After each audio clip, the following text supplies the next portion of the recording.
नमस्कार मेरे प्रिय YouTube परिवार। सबसे पहले मैं आपसे अनुरोध करता हूं कि अगले कुछ पलों के लिए अपने दिल और दिमाग को इस कहानी के साथ जोड़ ले। अपने ईयरफोन्स अच्छी तरह लगाएं ताकि आप इस कहानी की हर मोड़, हर पहलू और हर भावना को पूरी तरह से महसूस कर सके। अगर आप चैनल पर नए हैं तो सब्सक्राइब और लाइक करें वीडियो को। चलिए शुरू करते हैं इस दिलचस्प कहानी को। उत्तराखंड के पहाड़ों में बसा छोटा सा गांव कुंडलपुर बाकी गांवों जैसा नहीं था। यहां कभी सूरज की किरणें सीधे नहीं पड़ती थीं। सदियों पुराना यह गांव हर समय कोहरे में डूबा रहता और लोग इतने खामोश कि लगता था जैसे सबने बोलना छोड़ दिया हो। गांव के किनारे बहती थी काली धार नदी, जिसके पार एक पुराना श्मशान घाट था, मृतपट घाट।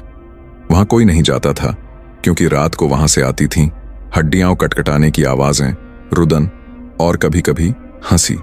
गांव के बुजुर्ग कहते, वहां रहता है एक अघोरी, बाबा कालनाथ, जो मरे हुओं की आत्माएं अपने वश में कर चुका है। विवेक दिल्ली का एक 24 साल का ट्रैवल ब्लॉगर उत्तराखंड की यात्रा पर था। इंटरनेट पर जब उसने कुंडलपुर के बारे में पढ़ा तो इंट्रीग्ड हो गया। सूरज न निकलने वाला गांव, भूत या श्मशान। उसे लगा यहां का कंटेंट तो वायरल हो जाएगा। वह अकेला अपने कैमरे के साथ गांव पहुंचा। गांव वालों ने उसे देख चुपचाप दरवाजे बंद कर लिए। सिर्फ एक बूढ़ा हरिराम काका बोला, रुक जाओ, पर श्मशान की ओर न जाना। जो गया लौटा नहीं। रात करीब 11 बजे विवेक अपने कैमरे के साथ श्मशान की ओर निकल पड़ा। कैमरे में नाइट मोड ऑन।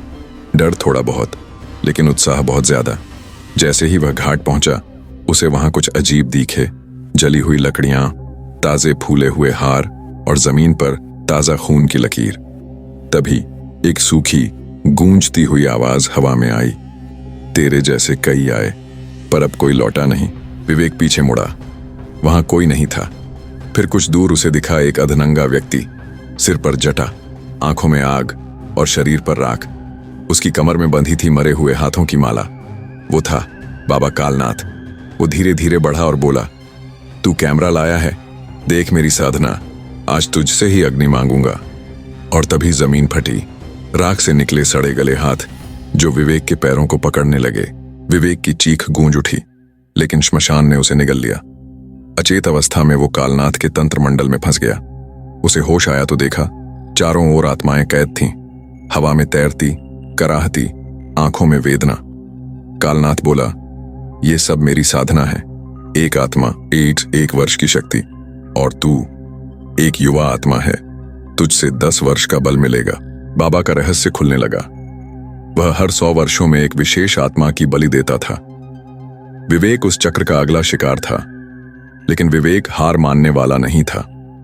उसने तंत्र की किताबें देखीं, मंत्र सुने और एक आत्मा, रूहानी, की मदद से भागने का प्रयास किया। रूहानी जो खुद कभी कालनाथ की चैलिनी थी, लेकिन विरोध करने पर उसने उसे आत्मा बना दिया था। वह अब विवेक को कालनाथ से बचाना चाहती थी। उसने बताया, श्मशान में एक अग्निकुंड है, जहां अगर कालनाथ की अस्थि विसर्जित कर दी जाए तो उसका वध संभव है। विवेक ने एक तंत्र यंत्र चुराया, रूहानी के मंत्रों की मदद से अग्निकुंड तक पहुंचा, लेकिन तभी कालनाथ वहां आ पहुंचा।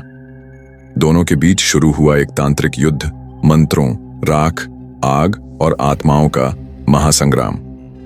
विवेक ने जैसे तैसे बाबा की अस्थियां अग्निकुंड में डाली। एक भयंकर चीख गूंजी। पूरा श्मशान थरथरा गया। आत्माएं आजाद हो गईं। हवा साफ हुई। सूरज की पहली किरण कुंडलपुर पर पड़ी। सदियों बाद गांव वाले विवेक को मसीहा मानने लगे, लेकिन रूहानी की आत्मा बोली, कालनाथ गया नहीं है, वो अब तुझ में है। अगला चक्र अब तेरे हाथ में है। विवेक की आंखें लाल हो गईं। वह मुस्कुराया और मृतपट घाट की ओर बढ़ गया। श्मशान की राख से लौटे विवेक में कुछ बदल गया था। पहले वह डरता था, अब उसकी आंखों में स्थिरता और ठंडी क्रूरता थी। उसने अपने ब्लॉग पर कुछ नहीं डाला, बस गांव छोड़कर हिमालय की ओर चल पड़ा। गांव के बाहर एक तांत्रिक झाड़ी में उसने एक त्रिशूल गाड़ा और कहा, अब तांत्रिक चक्र का अगला चरण शुरू होगा। कालनाथ की साधना अब मुझसे पूरी होगी। विवेक बनारस पहुंचा। वहां एक पुराना साधु मिला, त्रिलोचन नाथ, जिसने आंखों में देखते ही कहा, कालनाथ, तू नहीं मरा। विवेक चौंका। त्रिलोचन उसे अपने आश्रम ले गया और कहा, तेरे भीतर जो है वह तुझसे बड़ा है। अगर तू कुछ नहीं करेगा तो यह शरीर अगली पूर्णिमा तक कालनाथ बन जाएगा। अब हर रात विवेक सपने में खुद को शवों के बीच पाता। वह मंत्र पढ़ता, अग्नि जलाता और अस्थियों से बात करता। एक दिन नींद में उसने कहा, शव से ऊर्जा निकालो, काया में उतारो। और सुबह उठने पर उसके हाथों पर अघोरी चिन्ह उभर चुके थे। उसके माथे पर अब एक हल्का निशान उभर आया था, जैसे तीसरा नेत्र हो। उसकी दृष्टि में अब अदृश्य आत्माएं नजर आने लगी थीं। कोई मंदिर गया तो घंटियां अपने आप बजने लगीं। त्रिलोचन बोला, तुझे अब 3 आत्माओं का बल मिला है। तू या तो आर्षि बन सकता है या राक्षस। विवेक ने त्रिलोचन की बातों को नजरअंदाज किया। वो वाराणसी के घाट पर एक श्मशान में गया और पहली बार खुद एक शव के पास बैठा। मंत्रों के बीच उसने वो साधना दोहराई जो उसने कालनाथ को करते देखा था। राख उड़ती रही, हवा में एक भयावह गंध आई और एक आत्मा, बलि, उसके सामने प्रकट हुई। अब विवेक आत्माओं से सौदे करने लगा। बलि ने कहा, हर आत्मा तुझे एक शक्ति देगी, पर हर सौदा तेरे भीतर कालनाथ को मजबूत करेगा। विवेक को फर्क नहीं पड़ा, उसे शक्ति चाहिए थी, दुनिया की हर आत्मा पर शासन का बल। पूर्णिमा की रात विवेक ने एक रेखा पार कर दी। उसने एक जीवित साधु की आत्मा खींचने का प्रयास किया, पर उसी समय उसके भीतर से निकली एक चीख, कालनाथ की, अब तू नहीं, मैं हूं। विवेक का शरीर कांपा और उसकी आंखें एक बार फिर रक्तवर्ण हो गईं। पर विवेक अब कालनाथ से डरता नहीं था। उसके भीतर 2 आत्माएं थीं, विवेक की चेतना और कालनाथ की आत्मा। उसने एक प्राचीन वाममार्गी मंत्र से आत्मा विभाजन का प्रयास किया। श्मशान में अग्निकुंड के सामने उसने कहा, अगर तुझ में साहस है तो मेरे शरीर से बाहर आ। कालनाथ की आत्मा राख बनकर निकली। दोनों के बीच हुआ मंत्र युद्ध। आत्मा युद्ध के बाद विवेक ने कालनाथ की आत्मा को एक कपाल कुंड में कैद कर दिया, पर अब वह खुद आधा अघोरी आधा मानव बन चुका था। उसने बनारस के घाट पर नया त्रिशूल गाड़ा और घोषणा की, अब मैं हूं श्मशान का राजा, न अघोरी न साधु, सिर्फ मृत्यु का स्वामी।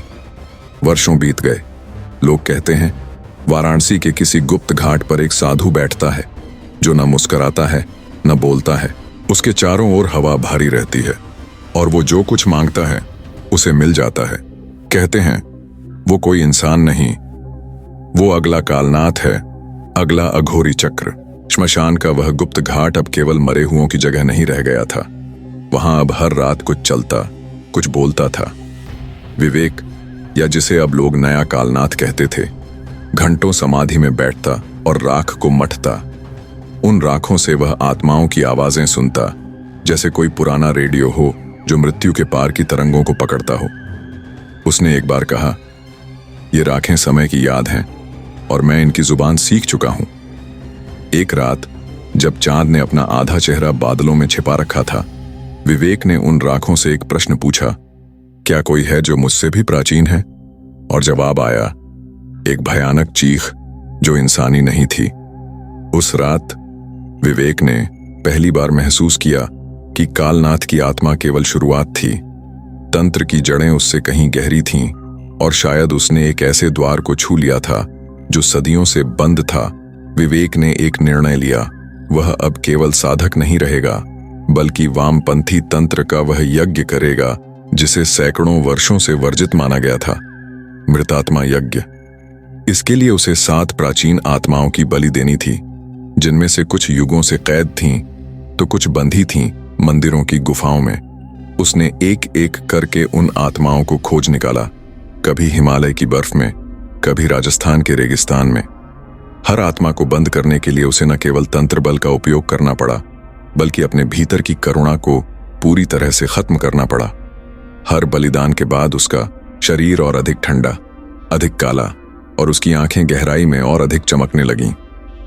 अंततः जब 7वीं आत्मा का यज्ञ हुआ तो चारों दिशाओं से काले कौए आए और आकाश में एक रक्तिम बादल छा गया। उस रात विवेक ने अपने मस्तक पर एक नई रेखा देखी, त्रिकोण का एक उल्टा निशान जो केवल उन्हीं को प्राप्त होता है जो मृत्यु से परे की चेतना को छू लेते हैं। विवेक के यज्ञ की गूंज केवल पृथ्वी तक सीमित नहीं रही। काशी के एक छुपे घाट पर मौजूद प्राचीन अघोरी सभा, जो वर्षों से तंत्र शक्ति की निगरानी कर रही थी, ने उसे संदेश भेजा।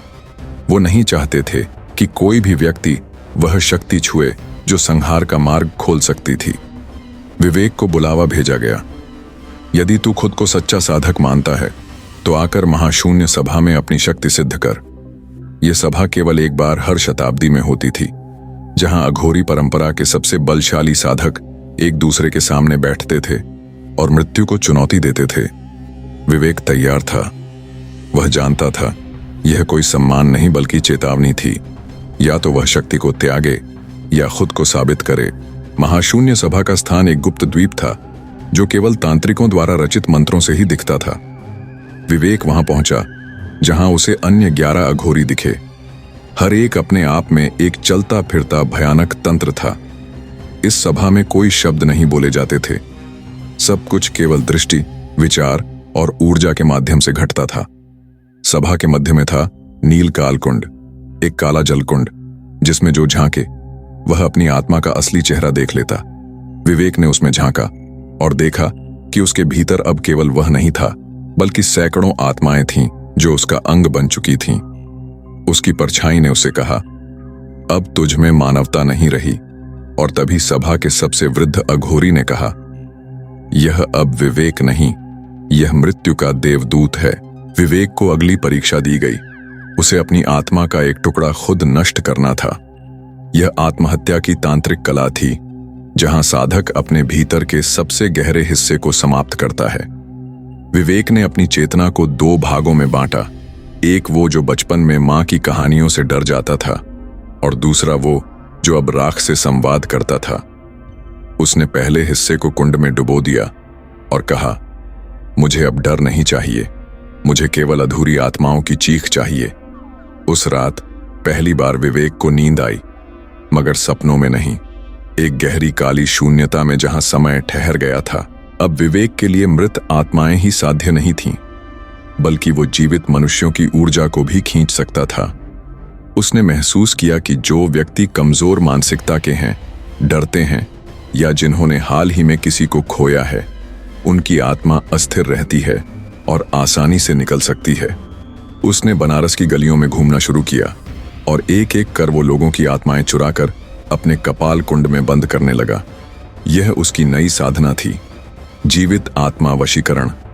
लेकिन उसे एहसास नहीं था कि हर आत्मा अपने साथ कोई न कोई अंश छोड़ जाती है, और इन अस्थिर टुकड़ों का जाल अब उसके अपने भीतर एक नया राक्षस तैयार कर रहा था।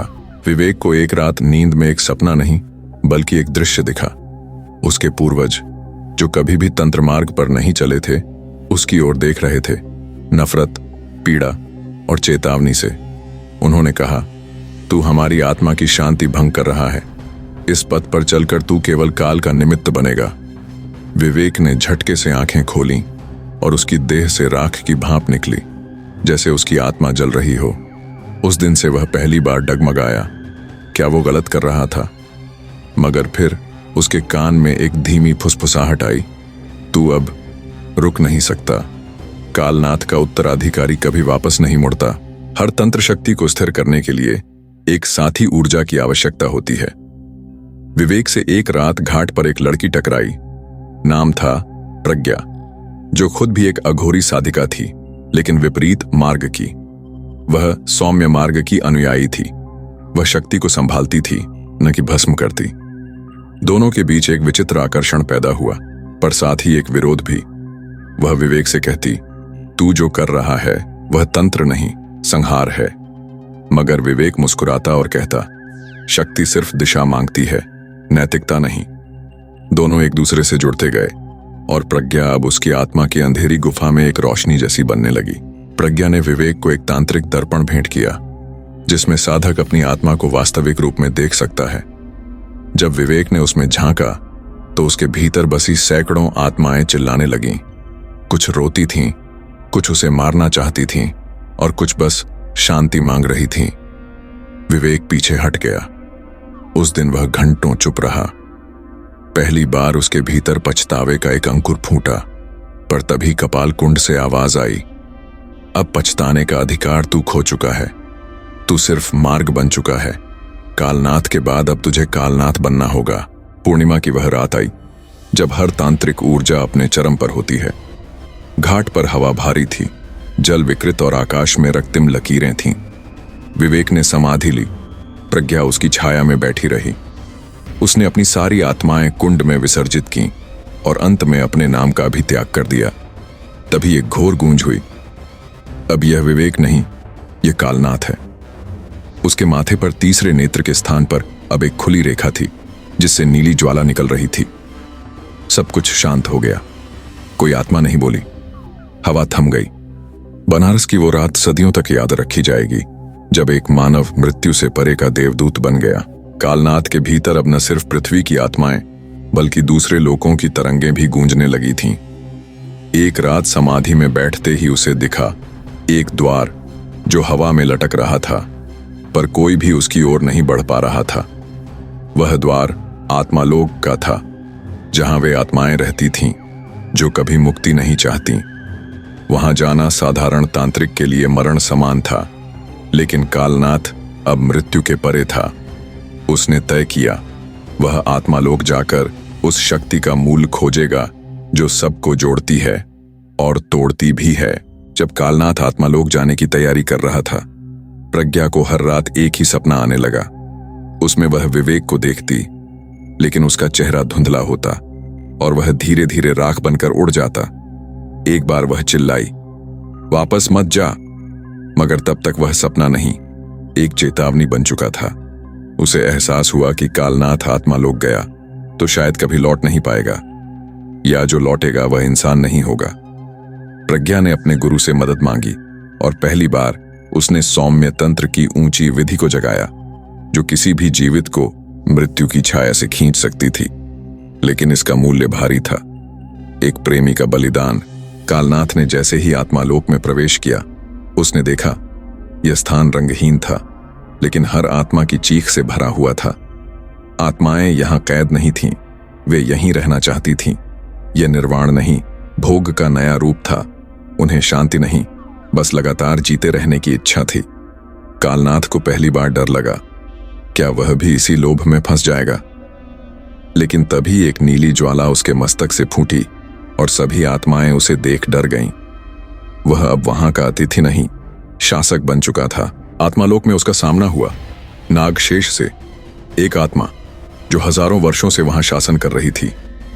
नागशेष आधा इंसान आधा सर्प था और उसकी शक्ति आत्माओं को पीने में थी। उसने कालनाथ से कहा, मैंने तुझे आने दिया ताकि तू मेरी जगह ले सके या मेरे हाथों नष्ट हो। दोनों के बीच आत्मा युद्ध हुआ, जहां मंत्र नहीं बल्कि भावनाएं अस्त्र थीं। कालनाथ ने अपने भीतर के संताप, प्रेम, घृणा और बल को एकत्र किया और एक ही झटके में नागशेष की आत्मा को बंधन में डाल लिया। आत्मालोक अब उसका था। जैसे ही कालनाथ आत्मालोक का स्वामी बना, पृथ्वी पर अजीब घटनाएं होने लगीं। बच्चे जन्म लेते ही मरने लगे, आत्महत्याएं बढ़ गईं और श्मशानों से धुआं बिना जलती चिताओं के उठने लगा। प्रज्ञा को समझ आ गया, आत्मालोक पर एक ही स्वामी हो सकता है, और वह स्वामी यदि तंत्र का हो तो जीवन का संतुलन टूट जाता है। उसने बनारस के बचे हुए अघोरियों को बुलाया और एक प्रस्ताव रखा, हमें आत्मालोक के द्वार को बंद करना होगा, चाहे कालनाथ की आत्मा को ही क्यों न बांधना पड़े। कालनाथ को आत्मालोक में प्रज्ञा की आवाज सुनाई दी, तू लौटा, वरना मैं खुद आ रही हूं। यह आवाज आत्मा की भाषा में थी, जो केवल वही सुन सकता था जो भावनाओं से जुड़ा हो। कालनाथ ने पहली बार आत्मालोक की ऊंचाई से नीचे देखा और उसकी आंखें नम हो गईं। वह शक्ति चाहता था, लेकिन अब प्रज्ञा की स्मृति हर मंत्र से अधिक तीव्र थी। उसने आत्मालोक से बाहर जाने का रास्ता ढूंढा, लेकिन तब तक बहुत देर हो चुकी थी। एक और द्वार खुल चुका था। प्रज्ञा ने जब सौम्य यंत्र का प्रयोग किया तो उसने आत्मालोक और परालोक के बीच की दीवार तोड़ दी। अब न सिर्फ आत्माएं बल्कि परलोक से छूटे हुए देवतुल्य और असुर तुल्य अस्तित्व भी पृथ्वी की ओर आने लगे। इनमें से कुछ समय के देव थे तो कुछ विनाश के। एक बार फिर कालनाथ को पृथ्वी पर लौटना पड़ा। लेकिन इस बार वह पृथ्वी को बचाने के लिए लौटा, न कि उसे बदलने के लिए। जब कालनाथ लौटा, वह केवल राख नहीं, प्रेम भी बन चुका था। लेकिन परालोक से एक राक्षसी आत्मा विभ्रांत ने धरती को ग्रसना शुरू कर दिया। उसे हर बार रोकने के लिए कोई अपना बलिदान देना पड़ता। प्रज्ञा ने चुपचाप कालनाथ की आंखों में देखा और कहा, इस बार तू नहीं, मैं दूंगी अंतिम शक्ति। उसने अपने प्राणों को यंत्र में समर्पित किया और विभ्रांत का द्वार सदा के लिए बंद हो गया। कालनाथ घुटनों पर गिरा। उसकी ताकत बढ़ गई, पर जीवन फिर अधूरा हो गया। अब कोई उसे पुकारता नहीं था। कालनाथ अकेला नहीं था, लेकिन वह अब कभी मानव नहीं बन सकता था। उसने बनारस के उस घाट को छोड़ा और हिमालय की एक बर्फीली गुफा में समाधि ले ली। वहां वह हर दिन केवल मौन में बैठा रहता। आत्मालोक अब उसके नियंत्रण में था, पर वह स्वयं अपने मन का स्वामी नहीं रह गया था। लोग उसकी गुफा तक नहीं जाते, पर उसकी राख कभी कभी हवाओं में उड़ती मिलती है और लोग कहते हैं, यह कालनाथ का मौन है, जो सिर्फ वही सुन सकता है जिसकी आत्मा जाग चुकी हो। एक रात किसी अघोरी शिष्य को हिमगुफा के बाहर एक मंत्र सुनाई दिया। वह मंत्र एक चेतावनी था। जब श्मशान की राख फिर से लाल हो जाए और आत्माएं शांति मांगे नहीं, बलिदान मांगे, तब कालनाथ लौटेगा। वह लड़का डरते डरते गुफा में गया और देखा, वहां कोई नहीं था, सिर्फ राख थी और राख में एक त्रिकोण का निशान जलता हुआ। कहानी अभी खत्म नहीं हुई। शायद यह शुरुआत है उस अघोरी के पुनर्जन्म की, जो न तो ईश्वर था न ही राक्षस, सिर्फ एक चेतावना। जब त्रिकोण का निशान राख में जल उठा, उसी समय यमलोक में हलचल मच गई। यमराज की सभा में आत्माएं अस्थिर हो उठीं। एक दूत दौड़ता हुआ आया और बोला, महाराज, एक चुप्पा अघोरी ब्रह्मांडीय द्वारों को बिना अनुमति पार कर चुका है। आत्मालोक, परालोक और अब यमलोक की दिशा में उसकी ऊर्जा बढ़ रही है। यमराज गंभीर हुए। यह यदि वही कालनाथ है तो हमें हस्तक्षेप करना होगा। यह अब तंत्र नहीं, धर्म की परीक्षा है। कालनाथ समाधि में था, पर भीतर कहीं कुछ जाग चुका था। प्रज्ञा की बलिदान स्मृति अब सिर्फ पीड़ा नहीं, ऊर्जा बन चुकी थी। उसकी आत्मा में एक तीसरा नेत्र खुला, जो समय और स्थान के परे देख सकता था। उसे दिखा, यमलोक की सीमाएं दरक रही हैं और धरती पर पुनः वे प्राचीन आत्माएं लौटने को तैयार हैं जिन्हें स्वयं यम ने श्रापित किया था। वह जान गया, उसे रुकना नहीं है, बल्कि यमलोक तक पहुंचना है, अपने अंतिम कर्म को पूर्ण करने। यमलोक का मार्ग खुला नहीं था। उसे पार करने के लिए कालनाथ को तक्षक वन से गुजरना था, एक ऐसा स्थान जहां नागों की आत्माएं निवास करती थीं, जो न तो जीवित थीं न मृत। वहां उसे मिला तक्षक का आत्मस्वरूप। वह बोला, जो यमलोक की राह चाहता है उसे मृत्यु पीनी होती है। कालनाथ ने वही किया। एक विशेष नागमणि को निगल लिया, जिससे उसकी देह तंत्र मुक्त और आत्मा पूर्ण चेतन हो गई। अब वह समय, मृत्यु और चेतना तीनों के बाहर था। कालनाथ जब यमलोक पहुंचा, द्वार खुद ब खुद खुल गया। यह चौंकाने वाला था, क्योंकि यमलोक किसी के लिए स्वेच्छा से नहीं खुलता।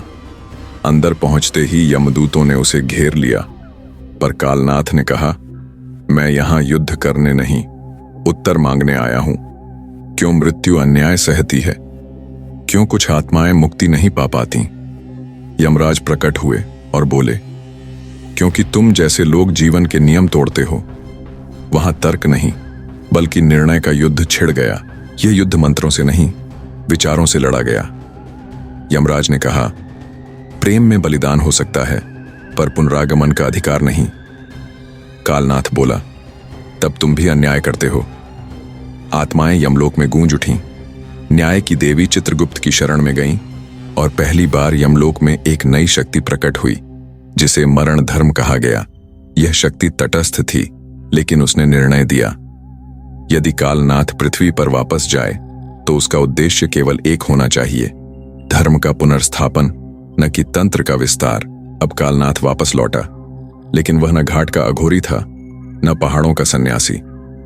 वह एक छाया बन चुका था, जो हर श्मशान, हर अंत्येष्टि, हर मृत देह के पास खड़ी रहती थी। लोग उसे पहचानते नहीं, लेकिन हर वह व्यक्ति जिसकी मृत्यु के समय कोई नहीं होता, उसे वह अघोरी मुखाग्नि देता। वह अब मृत्यु का रक्षक बन गया था। जब देवताओं ने देखा कि एक अघोरी पृथ्वी पर मृत्यु को नियंत्रित करने लगा है, तो उनमें भय उत्पन्न हुआ। इंद्र, वरुण, अग्नि ऑल असेंबल्ड और निर्णय लिया कि कालनाथ को रोका जाए। उन्होंने नारद को भेजा यह समझाने कि तू ईश्वर नहीं है। लेकिन जब नारद पहुंचे, उन्होंने कालनाथ को एक निर्जन जलती चिता पर मृत कन्या को मुखाग्नि देते देखा और उन्हें समझ आ गया, यह अघोरी अब देवताओं से अधिक मानव है। गुरु की भविष्यवाणी सत्य हुई। जब कालनाथ धर्म और मरण के रक्षक बन जाएगा, तभी प्रज्ञा पुनर्जन्म लेगी। एक बालिका जिसे जन्म के बाद छोड़ दिया गया था, श्मशान के किनारे रो रही थी। कालनाथ ने उसे उठाया और उसकी आंखों में वही ज्वाला थी जिसे वह हर रात समाधि में देखता था। यह प्रज्ञा थी, फिर से जन्मी पर याद शून्य। कालनाथ मुस्कुराया और उसे माया नाम दिया। माया अब बड़ी हो चुकी थी। वह न तांत्रिक थी न संत, वह दोनों का मेल थी। कालनाथ ने उसे कभी तंत्र नहीं सिखाया, लेकिन उसके हर स्पर्श में मंत्र स्वयं उत्पन्न होते थे। एक दिन जब वह एक बीमार आत्मा को छूती है, तो उसकी देह से अग्नि निकलती है और आत्मा शांत हो जाती है। यह पहली बार था जब तंत्र ने बिना विधि के धर्म किया। तब समझ आया, कालनाथ अब शिक्षक नहीं, पुल बन चुका था धर्म और तंत्र के बीच का। एक रात माया ने कालनाथ से पूछा, क्या अब तुम मुक्त हो? कालनाथ ने आकाश की ओर देखा और कहा, जब तू पूरी तरह जान जाएगी कि तू कौन है, तब मैं मुक्त हो जाऊंगा। अगली सुबह वह गायब था। बस एक चिता थी और उस पर जल रही थी वह राख जो कभी तंत्र, धर्म, प्रेम और पीड़ा का संगम थी। माया ने पहली बार मंत्र बोलकर चिता को अग्नि दी और उसी क्षण एक दिव्य ज्वाला उठी जो केवल वही देख सकता था जिसकी आत्मा ने मृत्यु को प्रेम से पाया हो। कई वर्षों के बाद माया अब एक रहस्यमयी संत बन चुकी थी, पर उसका जीवन कभी भी साधारण नहीं रहा। वह उन स्थानों पर जाती जहां आत्माएं तड़पती थीं और उन्हें शांति देती। लोग उसे देवी मानने लगे, लेकिन वह हमेशा कहती, मैं केवल उस अघोरी की परछाई हूं जिसने मृत्यु में जीवन पाया। पर एक रात जब चंद्रमा पूर्ण रूप में चमक रहा था और गंगा के तट पर श्मशान की अग्नियां मंद हो चुकी थीं, माया ने आकाश की ओर देखा और एक ऊर्जा को अनुभव किया। वह जानती थी समय आ गया है। वह वहीं बैठ गई, उसी स्थान पर जहां कभी कालनाथ समाधि में गया था। आंखें मूंद लीं और अपने भीतर उतरने लगी। जैसे ही उसने ध्यान की अंतिम अवस्था में प्रवेश किया, एक अनोखी बात हुई। आकाश में अग्नि की एक लहर उठी और उस लहर के मध्य वह चेहरा दिखाई दिया जो वर्षों पहले अग्नि में समा गया था।